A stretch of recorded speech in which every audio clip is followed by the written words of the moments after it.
Do you love Pottery Barn's Seadrift finish? I'll show you how to get the same finish on any furniture piece with paint and glaze.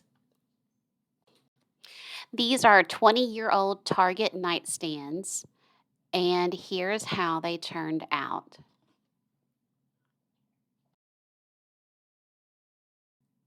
This video shows you how to do the technique, but be sure to check online for all the sources in the full tutorial. Our first step is to clean the finish, and I like to use Crud Cutter pre-paint. Just squirt some on a rag and wipe it in a circular motion over each surface of your furniture piece. Then, after you're done, use a rag with some warm water to get any residual cleaner off. Now you want to sand your furniture piece just enough to rough up the finish. I'm using an electric sander, but you can use a piece of sandpaper or a sanding block. Work in circular motions to remove any sheen, and then wipe off any extra sanding dust with a damp rag.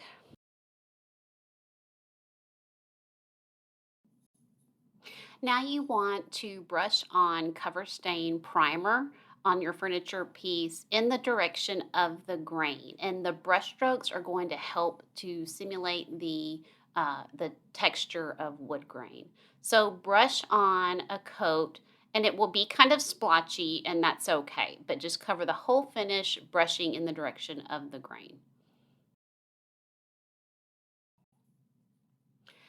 Now paint on your base coat in the same way you painted on the primer. Work in the direction of the grain with your brush. And I like to use a zebra brush when painting furniture, but you don't have to.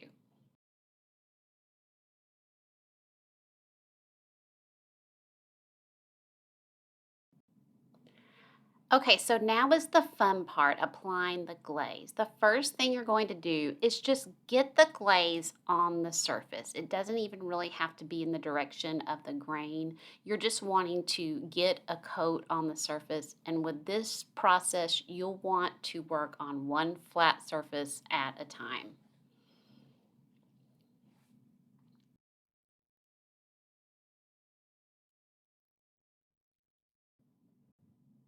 And now that I've got it on there, I'll start to kind of work in the direction of the grain a little bit.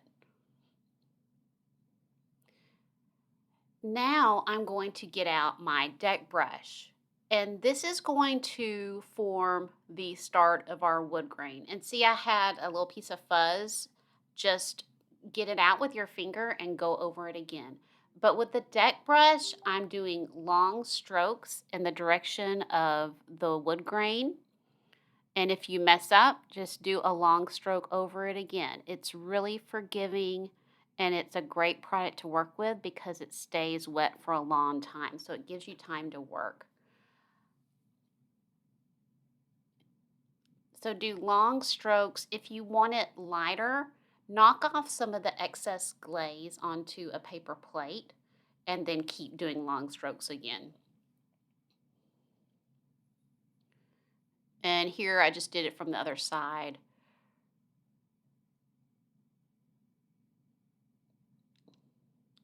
Now that you've done that with the deck brush, get out this little blue mini sweeper brush and do the same thing. Do long strokes. This part is optional, but oh, and look, there's some more fuzz in my finish. So I'm just going to go back with my deck brush and see how easily that finishes it, that fixes it. Okay,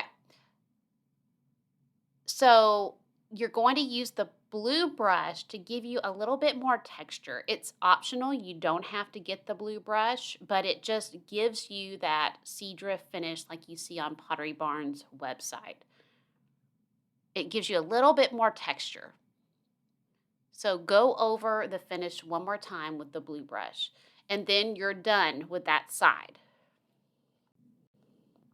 Be sure to let the glaze dry overnight and then you're going to put on a clear coat. Now it sounds like overkill. I like to do 3 coats that are an hour apart and don't sand in between. But this will make your furniture life proof.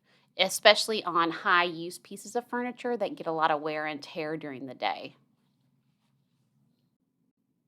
And now you can see how the finish turned out.